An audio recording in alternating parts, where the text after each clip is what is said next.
Okay, this one is Interactive Puzzles by Krazydad. So I picked this as at the end of last semester, I asked my students what they really liked from the semester and what they wanted to keep doing. And their number one answer from all students was more puzzles. They really like critical thinking. They really like logic. They really like the puzzles that go along with it. So this website is great. These are all interactive. You can use them on any website browser that you want. So it's really good for that. For my goals, again, these students will get to use this as to what they want. Anytime they finish an activity early, they can go to this and work on it. Anytime they have a little bit of time in between activities, I'm one of those teachers that always sets a timer for our activities.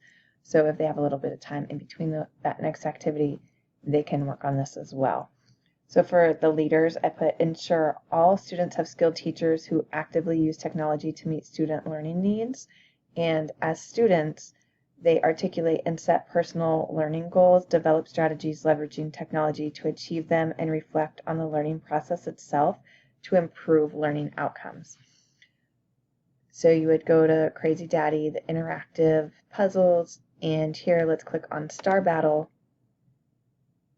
I don't know what I'm doing, so let's click this. I can check my answers, I can clear the puzzle, I can click on the instructions.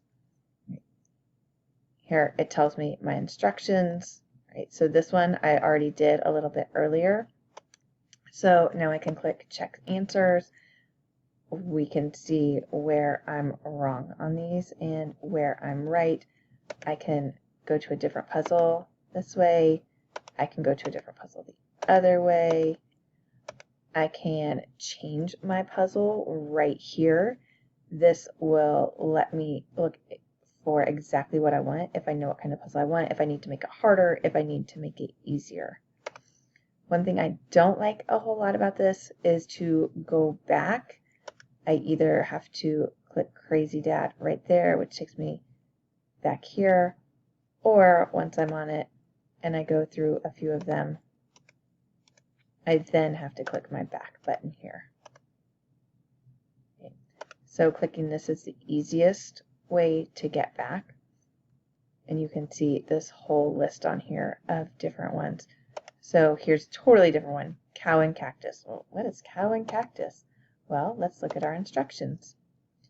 Oh, we need to make a fence for our ranch. We need to keep the cows inside and the cacti outside.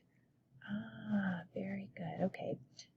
So that just gives us some ideas. Again, you can change the type of puzzle that you want there. You can switch what you want on it right here. So I think my students will really enjoy these because, again, there's so many varieties on here. I mean, thousands of them, and this is something that my students really, really enjoy. So we will definitely be using this.